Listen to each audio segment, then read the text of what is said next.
Good day guys, nice to have you here. Today we'll talk about the worst heroes to pick and discuss why they are on this list and what you can do to play them effectively in case you still want to pick them anyway. Also, I just want to clear up that the heroes on this list aren't exactly useless. They're just not as good as before or have been overshadowed by other heroes. Under certain situations and if played skillfully, they are still capable of winning games. Also, the heroes we have in this video were chosen based on advanced server and original server updates, official data from the developers, and feedback from former and current Mythical Glory players. If you want more content like this, be sure to leave a like, share, and if you haven't yet, subscribe to the channel.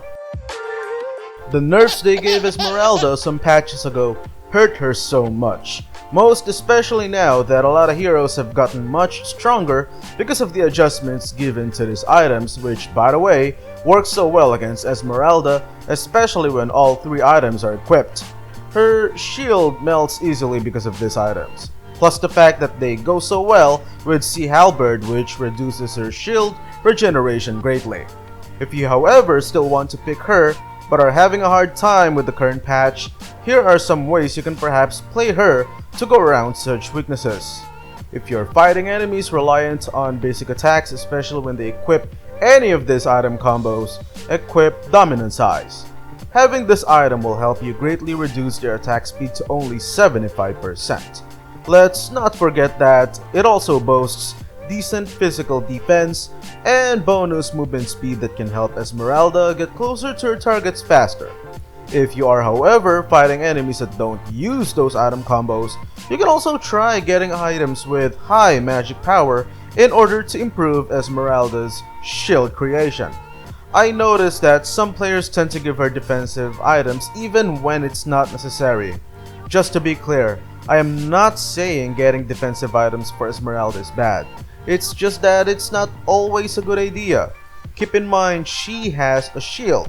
Allowing her to gain a thicker shield by increasing her magic power allows her to hit two birds with one stone, deal great damage, and also survive. In my opinion, the only time she really needs 3 or more defensive items is when she is up against enemies that can erase her shield instantly. Alucard recently received a buff. Ironically, it made him perform worse than before. Now, before you guys go all out and burn me at the stake, let me explain. Alucard is definitely very powerful right now and is more efficient in taking down his targets because the cooldown reduction buff his skills receive while his ultimate is active. However, this is mostly effective only against squishy heroes because of how short his ultimate's duration is now.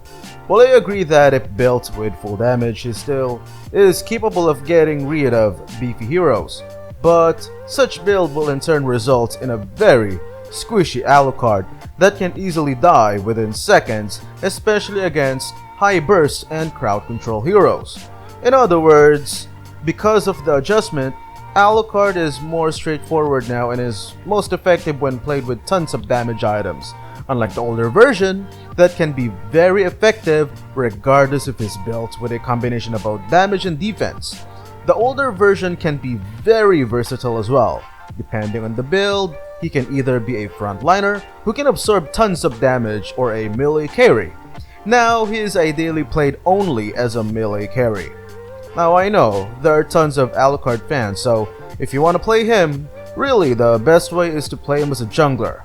Make sure to farm efficiently and try to reach level 4 as fast as possible or before 1 minute and 30 seconds into the game. Once you are level 4, play aggressively and make sure to prioritize targeting squishy heroes. Basically, the goal is to out-earn the enemies as much as possible in both hero level and gold. When it comes to snowballing, Alucard is one of the best heroes and is near unstoppable. Hanabi is yet another hero that was recently revamped but ironically became weaker than before. While I love what they did to her bouncing damage, especially since it no longer needed mana, but in my opinion, her control effect shield is worse than before. In the past, you simply had to make sure that you have full HP in order for her to gain her shield from her passive, thus giving her immunity to most crowd control effects. With the old version, you are able to survive or at least have a chance against campers that relied on control skills. Now, you have to anticipate their skills before they hit you, because once Hanabi is hit by a control effect such as stun, freeze, or any control skill that stops the target's movement, her first skill will be unusable while she is controlled.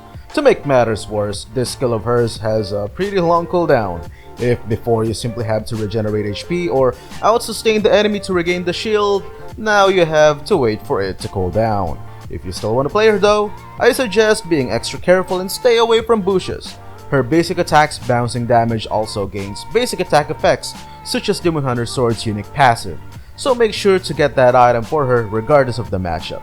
If she's up against a lot of enemies with high HP, especially if the enemies chose a tanky jungler, I highly suggest using Golden Staff. Nathan is yet again another hero that in my opinion is one of the worst right now. Depending on the rank, his win rate hovers around 40% to 41%, which is the lowest right now in the entire game. What killed his effectiveness were the cooldown nerfs and changes to his skill mechanics, which made it very hard for a lot of Nathan players to gain proper footing when the game begins. Just to be clear, he is definitely far from weak, especially against certain matchups. However, there are far better options compared to him. Nathan's damage is not nearly as good as most other marksmen, and you can't really say that he has advantage in mobility since most marksmen also have such mechanics. Claude, Mia, Leslie, even Hanabi can be useful in more matchups compared with Nathan. But if you really want to pick him, then at least follow my recommendation of getting him some magic power items such as Feather of Heaven and Concentrated Energy, which will greatly benefit his damage output and survivability, which he needs so much because of how frail he is. If you are up against high HP targets, having Demon Hunter Sword and Golden Staff along with magic power items I mentioned earlier can be deadly as well. Cyclops is another hero which in my opinion is one of the worst right now. Just to be clear, I strongly believe Cyclops is still very much capable of winning games. The reason why he's here is because there are a lot of better options than him. Sure, he packs a punch and can deal tons of damage, but that's if you get close enough to your target, which can be very risky, especially since Cyclops is built squishy. He also doesn't have a reliable control skill. Well, I agree he has his ultimate, but other heroes have first and second skill control skills, which are more accessible and can be acquired at level 1. If I want a single target eraser, I'd rather choose Eudora if I want a stunner, or Harley if I want a mage that prefers to play up and close and personal. Those heroes aren't even considered top tier, yet they can in most situations have better synergy in hero matchups than Cyclops. If you want to still play Cyclops though, then I suggest racking up on magic damage penetration. Also, I suggest having Enchanted Talisman and Fleeting Time in order for Cyclops to be able to greatly reduce his skill cooldown, including his ultimate. By having Fleeting Time, it'll be easier for him to join and become more effective in team fights since he will be able to reuse his ultimate within a short period of time. There you go. Those are the heroes that I think are currently the worst right now. Do you have other heroes in mind you want to add on this list? Let me know in the comment section below, and if you haven't yet, don't forget to hit like, share, and subscribe to the channel. Stay safe everyone. Peace.